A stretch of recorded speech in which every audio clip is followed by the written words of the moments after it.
In September of 2023, I had the opportunity to moderate a women's health panel discussion.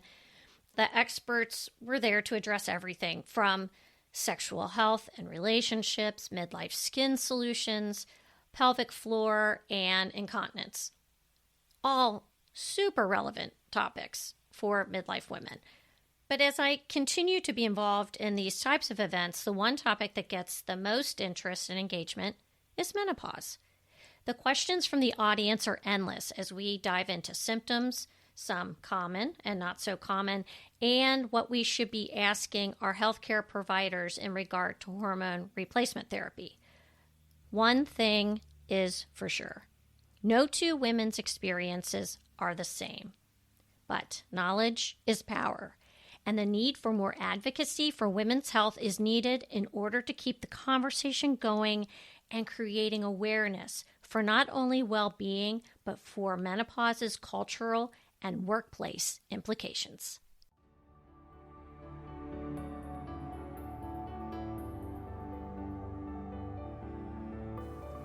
Health, wellness, career, relationships, and everything in between. We're removing the taboo from what really matters in midlife. I'm your host, Michelle Folan, and this is Asking for a Friend.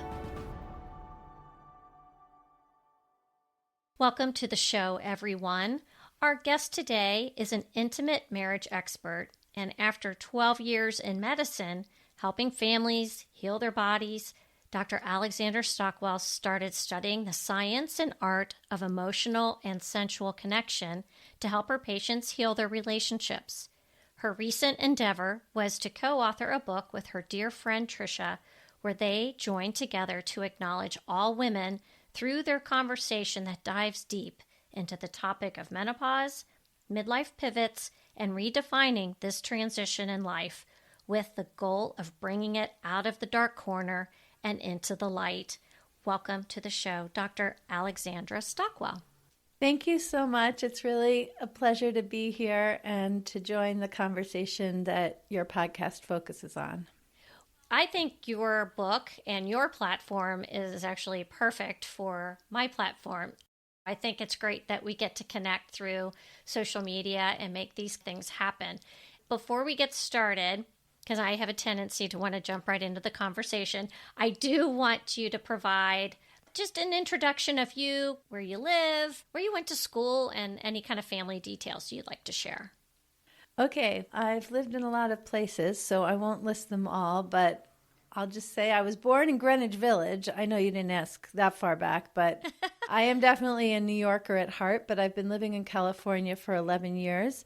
My husband and I met the first week of medical school at SUNY Stony Brook on Long Island, and then went on to residency training at UMass Worcester, and then we're in the Boston area for a while, rural Kansas. Anyway, we've been in California for 11 years, and my husband is still a practicing physician, and I pivoted, in the early mid-2000s and became a relationship and intimacy coach. And actually, it really has to do with my journey.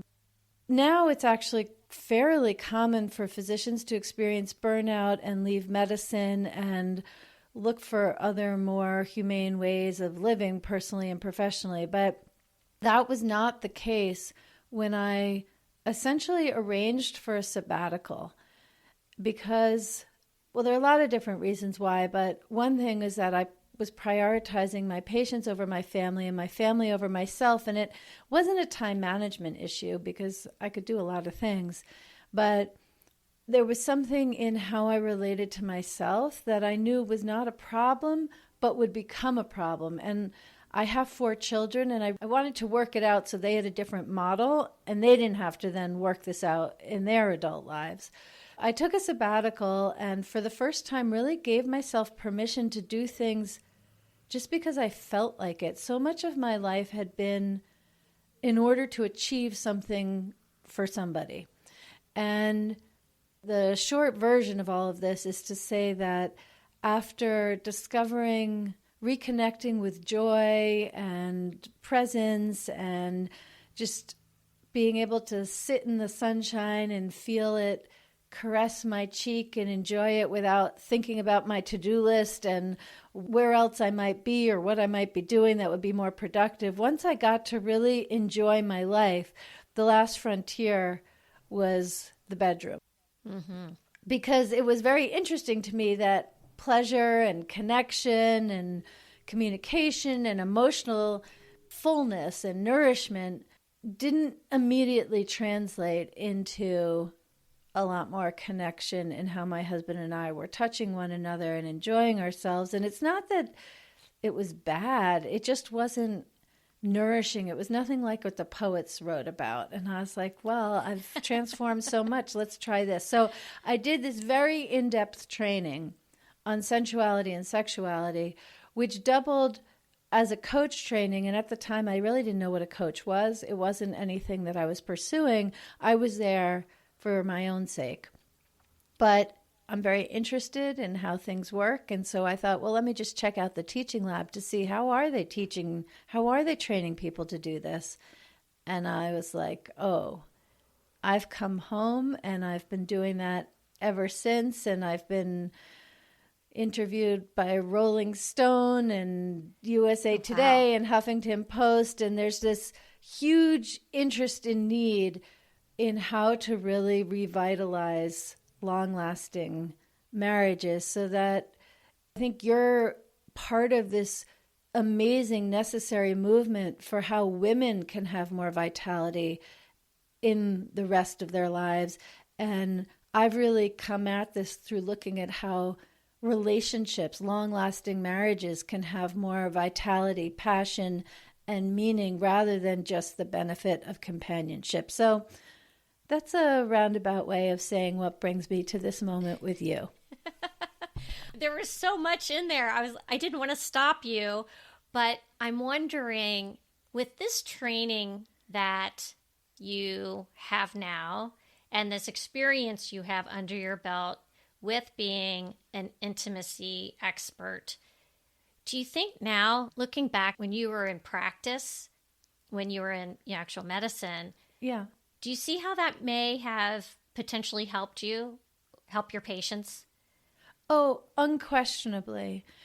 One of my favorite quotes, it's actually the only one I really am connected with, from Steve Jobs is, you can only connect the dots in hindsight. And so now, looking at the way my life has been, the evolution of my biography, both personally but also professionally, it makes so much sense. There's a way in which I went into medicine to serve in the way that I do now. I just didn't know that this was the context, and I didn't know somebody could do relationship and intimacy coaching. And it wouldn't have been right for me in my mid-20s to do that. But there's a way in which learning to be with people in very meaningful and often challenging moments, there's a certain kind of both common sense and moral authority that I have as a result of having practiced medicine. And I actually am very different than other relationship and intimacy coaches who often come at it through a way less clinical pathway. So yes, absolutely. And I'm just at ease. There's nothing somebody's going to tell me that's going to be shocking or too icky, too personal. That just doesn't happen because I'm comfortable in the arena of anything that's going to arise. Oh, I think that's fantastic that you can bring that to your clients. And midlife brings so many transitions. I know so many women that really want to have that spark and that fire. They want to know how to get that back. And I think having people like you that have lived through it and you've walked in those shoes gives you so much credibility. Well, thank you. For anyone listening who's drawn towards that topic, I want to just share my basic philosophy, which when implemented always works, which is uncompromising intimacy. That's the name of my book. That's the name of my methodology. And it speaks to the midlife woman who inevitably has compromised in so many different ways initially recognizing it was compromise or perhaps not. But the fact is that the most common relationship advice that is given is you need to be good at compromise. If you want a happy marriage, you've got to be good at compromise. And that is just completely wrong. If you want a kind of bland, pleasant companionship, compromise is the excellent way to go. It will bring you that. But if you want vitality and passion and ongoing growth and development and a really nourishing, dynamic marriage, compromise will never give you that, because inherently in compromise, you're prioritizing your partner's comfort over your own well-being, self-expression, and authenticity. So when I talk about being uncompromising, I definitely don't mean that you always get your own way, but I do mean that instead of just keeping quiet about your desires, your inner challenges, whatever's alive inside, or even where you want to have dinner, like this can be grand and also extremely mundane, that if you prioritize what's comfortable for your partner, it's a way in which you're disconnecting from yourself, and that disconnection makes passion and erotic fulfillment just flat out impossible. We have to be connected with ourselves in order to have the most delicious connection with a partner. You wrote a book, and then you also have the Intimate Marriage podcast, and that's available, I assume, on all the different platforms. Yes, anywhere somebody's going to look. Okay. And then how long have you been doing the podcast, Alexandra? Well, I have been doing it for exactly 143 episodes. So that's one a week. That gives you the answer. Although I was realizing the first 10 dropped all at once. So actually, I launched Valentine's Day 2021. Got it. And I'm actually super proud. I don't entirely know how this has happened, but this week I'm number 68 in relationship podcasts on iTunes, which is a very eclectic group with Michelle Obama and polyamory and very conservative focus on the family. Like it's an eclectic group. So people are interested for sure in how to have more intimacy in marriage. Congratulations. That's great company to be in. Thank you. Thank you. You're super busy. You've got clients, you wrote a book, you've got a podcast. Then you decided to write another book, which is part of the topic today. Did you get to the point of writing a book about menopause in addition to everything else on your plate? Okay, well, let me first say that this is not something I was looking to do. I don't really have a recent vision board, but if I had, it wouldn't have been on there. That is not how this happened. Tricia Brouk, my co-author, is actually a foremost speaking coach. She used to be the curator of TEDx Lincoln Square. She is an award-winning film director and producer. She has performed on Broadway. She has a fitness company. She is also incredibly busy and has expertise really in helping women with expressing their voice. I've spoken about it in terms of speaking up in the context of desire in a marriage, but she's really supporting women who are creating movements, taking big stages. This is her mission and her work. And I was a client of hers when I was developing my speaking skills. So she messaged me and said, I have a question for you. And I thought, oh, maybe she has a new program that she wants to sell to me. And so I almost didn't respond right away, but I said, okay. And we got on the phone and she said, I want to write a book about menopause and I want you to co-author it with me. And I said, what? Because it was totally from left field. Although I'll say one more thing because I just think it's so funny. She has had a lot of hot flashes. And you know the What to Expect books, What to Expect When You're Expecting? Oh, yeah. Her husband, who's a playwright, suggested that she write a book called What to Expect When You're Sweating. And we actually pursued that with the author of that franchise, but she declined our project. So anyway, that's obviously not the name of the book.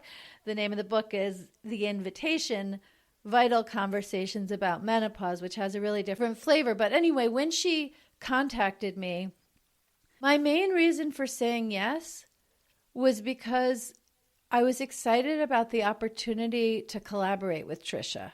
It's not that menopause itself was such an interesting topic before we started. I mean, it's an interesting topic. It's an important part of life, but it wasn't anything I was looking to devote a year of my life to.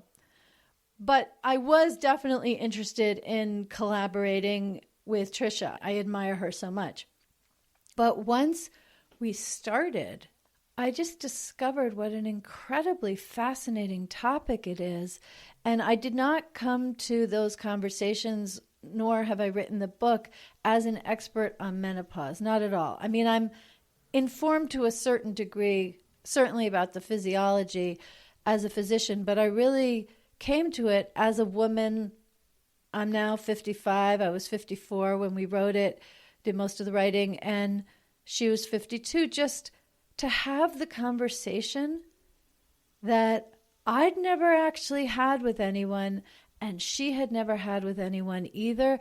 And it's a conversation that women and men are not really having, even though every one of us who is blessed enough to live to this age is going to go through it, either now or earlier. You made a point to tell me that the book was not about science, research, or treatment for menopause. So I wanted to get that out there. And you touched on something. Why do you think menopause is still a little bit taboo? Why aren't we having more of a conversation about it? I think there are so many reasons. Just zooming way out, it's a relatively recent phenomenon because life expectancy has extended so much. And when I say recent, I don't mean the last 2 years. I mean the last few hundred years. I don't know exactly what the life expectancy of a woman was in 1800 or 1850. But the point is that over the course of human evolution, it's a relatively recent phenomenon that women live sometimes half their lives postmenopausal. There's a way in which I think our society, our thinking, our trove of wisdom has not caught up with what is now our biological, physiological reality. So we really think of our book as contributing to building that, not because we are the authorities, but through inviting conversation, inviting people to be reflective and share their experiences. So that's one reason. Another reason is the incredible intensity of youth being on a pedestal in our culture. So many women essentially feeling invisible when they no longer have a certain type of appeal that has to do with a certain physique and no wrinkles and no gray hair and I don't know what. That there's something where our society rewards being in our 20s, even though I think there are very few of us who would like to spend more than 10 years in that decade. I also think it's very much related to women in general learning to be more quiet about our own experience, because it's not really possible for anyone younger or not a woman to really infer what it's like to be postmenopausal or in menopause, let me just say. And then I'm doing this in broad strokes, but then there's one more thing which I think is super significant that I'm happy to share with you, because you think about these things, that menarche, which is the medical term for the first period, it means beginning of menstruation. It's looking towards what's ahead. And menopause really does not reflect anything about the future, the word itself. It's about the cessation of menses.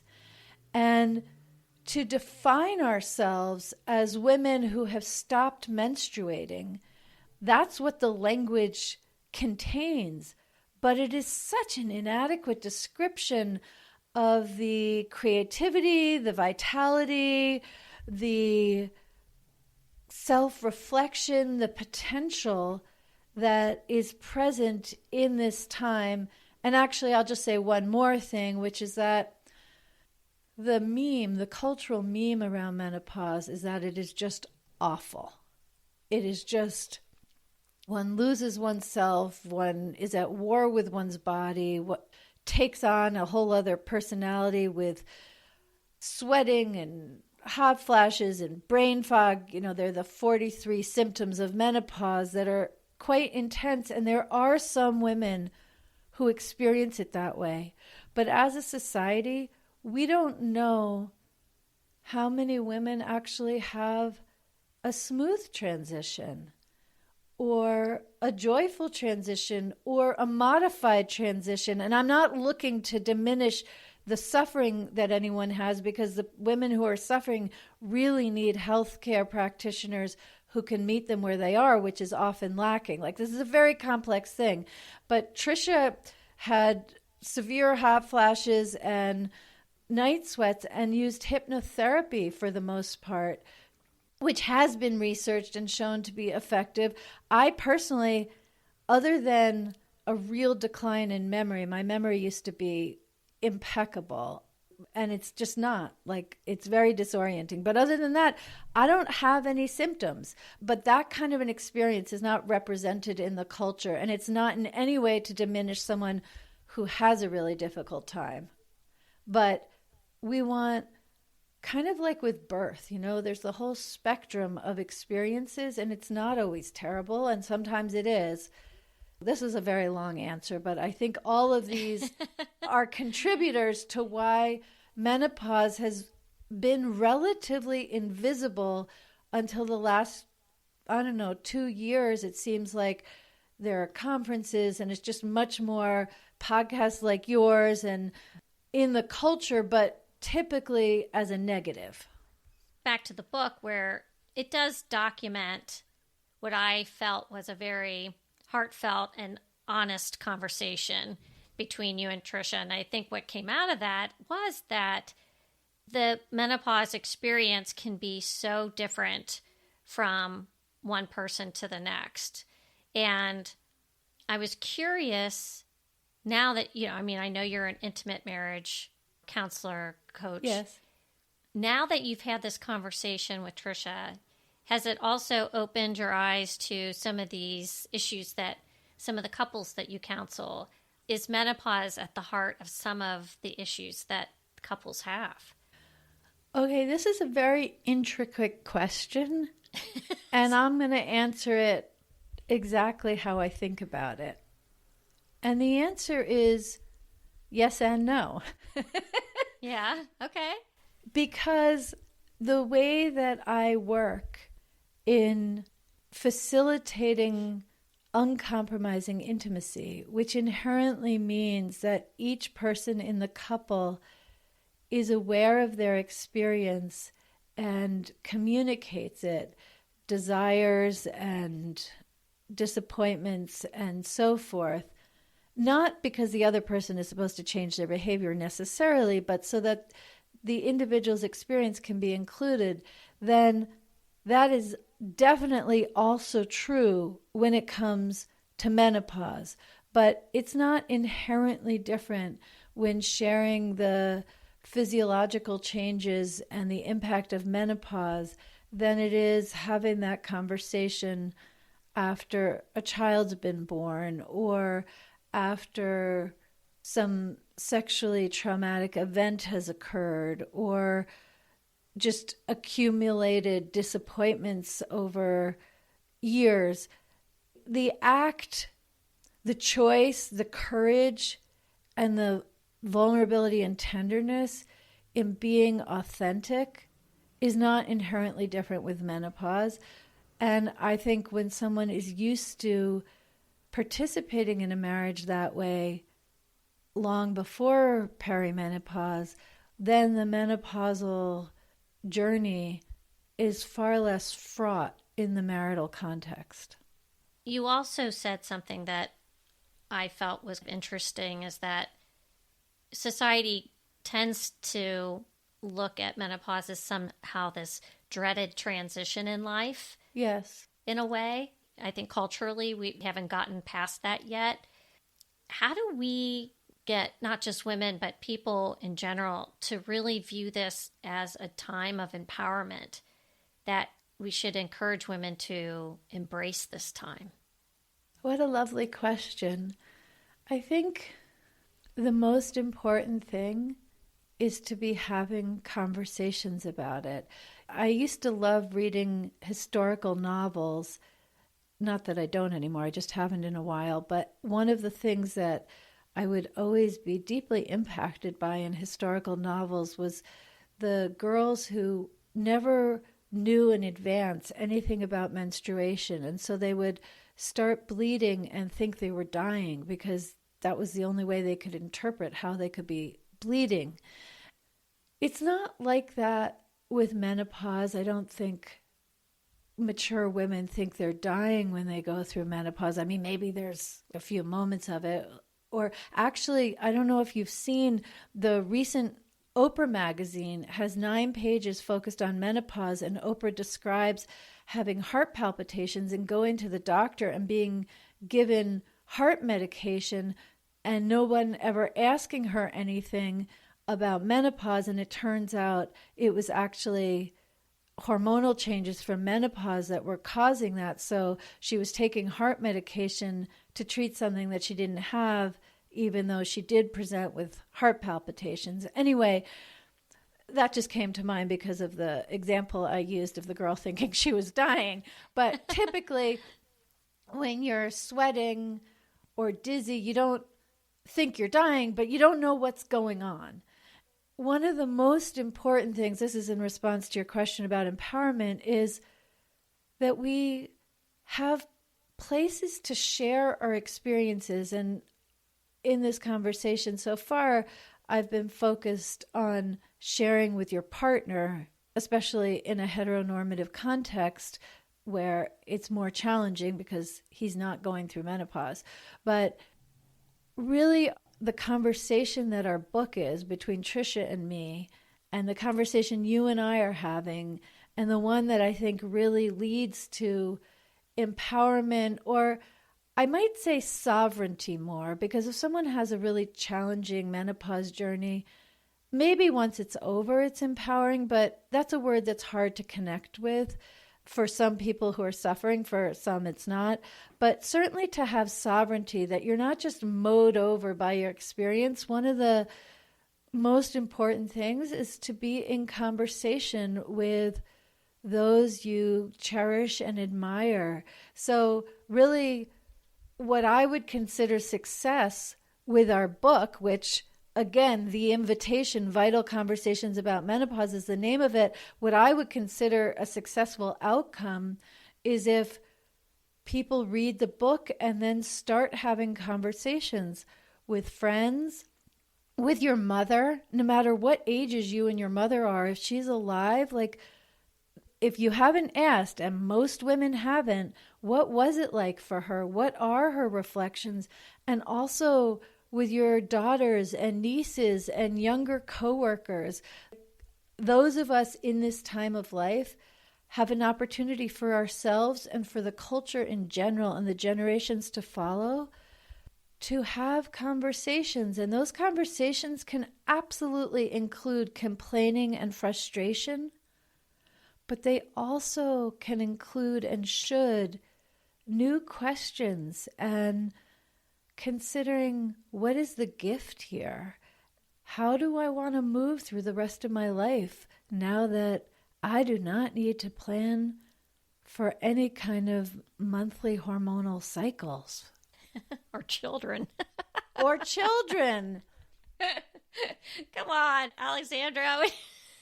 We don't need any more.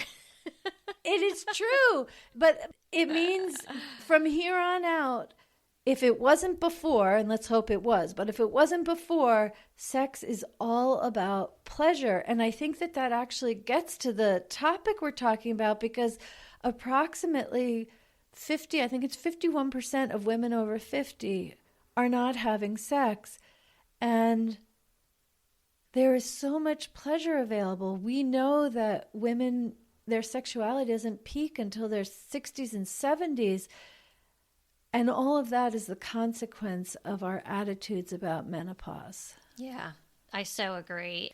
I've had experts on the podcast, and we address low libido, painful sex, all of those things that sometimes whisper about those topics between friends. It's frightening how many women just put up with it and don't think that there's really anything that they can do about it. I just want more women to feel empowered to go and get those answers from healthcare professionals. And if they don't get the answers, that they need to keep looking, because they're out there. Absolutely, absolutely. And it's really, I'm happy to plug the North American Menopause Society, because any doctor who's been trained with them is going to have more answers, most likely, than someone who hasn't. You can go to their site, the North American Menopause Society, and look up practitioners in your area.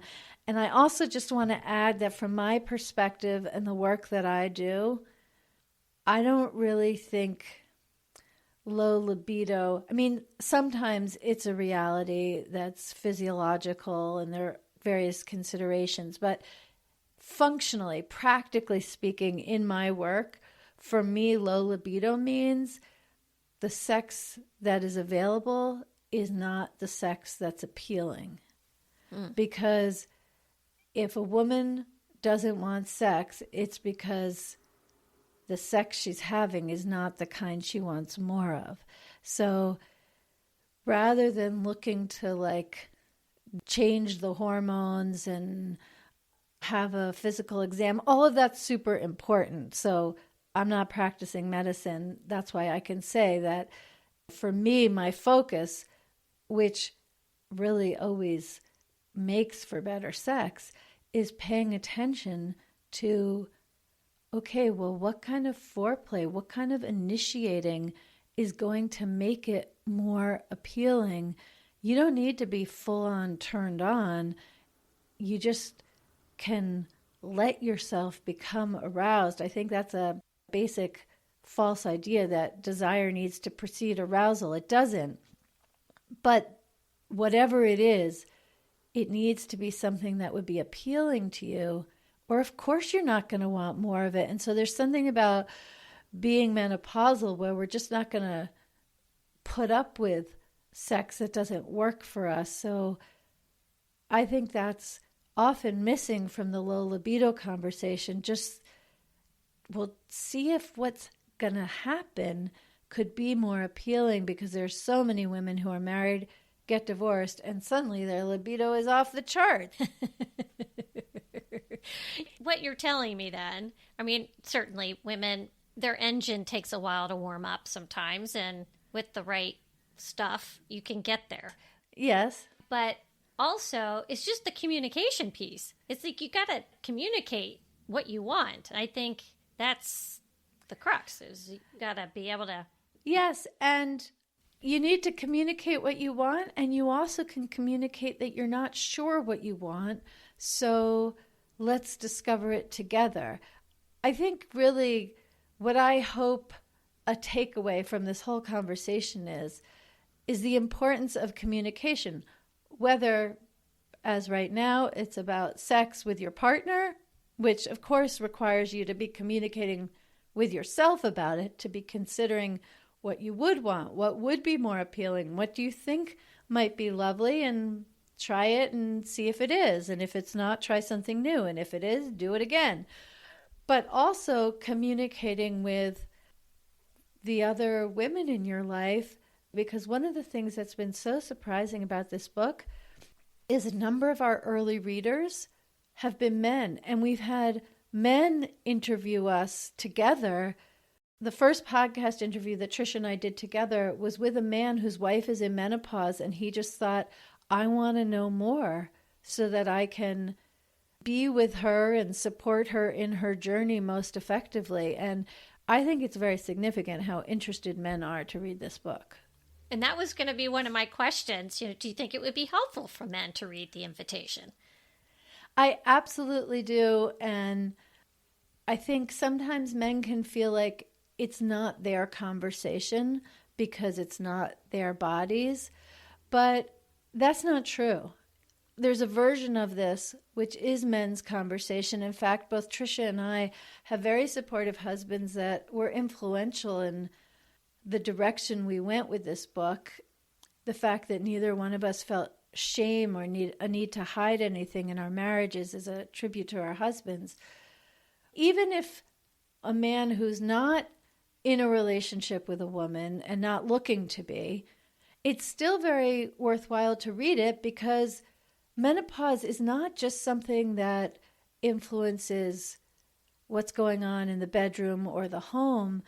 In our book, we interview Pat Duckworth, who's an expert on menopause in the workplace, and I learned so much from her about how menopause influences really the whole workforce in various ways. I suppose if you are a man who's not in a relationship with a woman, doesn't want to be, and is a solo entrepreneur, then maybe it's not, although you'd still have female relatives. But anyway, you get the point that there are so many really interesting policies. Like one of the things that Pat Duckworth describes, which we share in the book, is like a woman who is in retail and is meant to wear a polyester uniform for her retail job in whatever store it might be, and that polyester uniform has a high neck and long sleeves, and she's sweating. That is essentially an anti-older woman policy that needs to be changed, and it's not something that really men or women might think of unless they're actually experiencing it. There's the data, and I forget the actual statistic, but there's a very high percentage of women that are in menopause or going through menopause who are considering quitting their jobs because the work environment or their symptoms are so bad that they can't deal. Right. Not being allowed to go to the bathroom except every 4 hours, and that may not work during perimenopause. Yes. Anyway, I was just thinking of all these different examples. And in this regard, I think we have a lot to learn from the United Kingdom, where menopause is covered under their Fair Employment Act. And so in these big companies in England, there's someone who isn't a health coach, isn't a physician, isn't anyone with expertise, but they are like an advocate, and anyone can go to them and say, I need X, Y, or Z in order to function well at work. And then they direct them to whoever can help with that. There are many women working desk jobs in England who have a fan on their desk. And it's just not complicated. There's no stigma.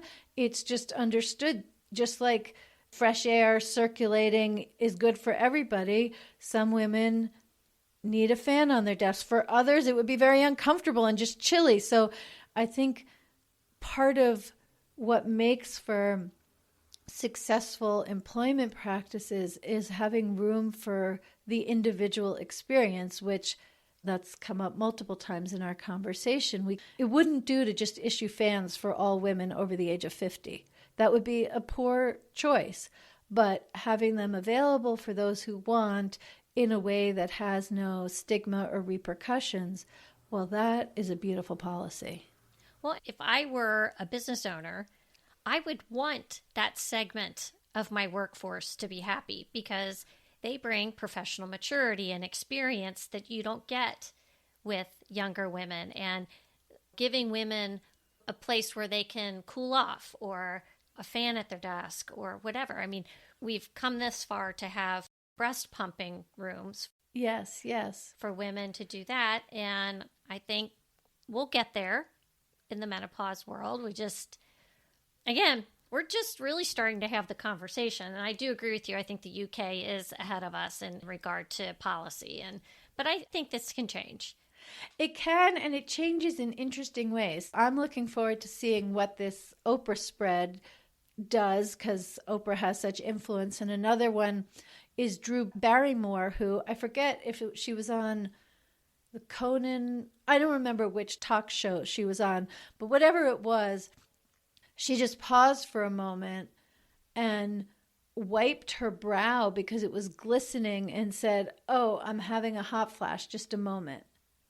For an incredible actress to just mid-interview pause for a moment to attend to her hot flash, it just was normal-ish, but it was actually pretty revolutionary. Mm-hmm. I think it's great. Me too, and very real. That's refreshing, actually. Yeah. I'm sorry I missed that. I would have had a good chuckle. I would love to know what else you're working on. What's next for Alexandra Stockwell, since you seem to be on fire right now? I'll tell you what I'm working on. It's very exciting, but I'm not exactly sure where I'm going to go with it. I do private coaching for couples who are super successful and really know how to make things happen in their professional lives, but don't have the same level of skill and clarity when it comes to up-leveling and expanding their marriage. In the past, I've done group programs with couples, which are really fantastic because those are conversations that people don't have with one another, and to see what is going on in someone else's marriage and learn from it and be witnessed as you share yours. Like, we all know that group coaching programs are amazing for women, but I know that they're really amazing for couples. But the couples who've done my group program in the past, they had already done other group things, so they knew that. And they knew me and they trusted me. But most of the people who find me through my podcast or through reading my book or through Google, they just immediately assume that they don't want a group coaching program because they're private about whatever we'd be talking about in couples coaching. So my new challenge is to find a way to convey how rich and rewarding the conversation is with other couples. And it's not too personal. It's just more rich, more nourishing. And the bond that's built is so exquisite. I haven't yet cracked the code on how exactly to convey that so that that's of interest, but it would allow people who aren't in a position to invest with me for private coaching to be able to really grow and transform their relationships. I have no question about the efficacy. My next big project is to figure out how to share that with people so they can really see what's in it for them. I like that a lot. I also want to ask where people can find your book and your podcast. Okay, wonderful. The Invitation, Vital Conversations About Menopause, is available on Amazon. And for everything else related to me, alexandrastockwell.com. You can find links to my podcast, my book, all my various blog articles on different things, any social media, my programs and offerings. You're welcome to contact me there. I love interacting with people. So alexandrastockwell.com and The Invitation, Vital Conversations About Menopause. This was delightful. I hope that we get to do this again sometime. I always love having other podcasters on my show because it's seamless. We're having just a conversation. It's so much fun. Michelle, I'm so grateful for your yes and so happy that everyone listening, I hope, is inspired to have a conversation, whether you're in the throes of it or it's long since passed. Open up and have a conversation with someone just as the two of us have had. Alexandra, thank you so much for being here. Thank you.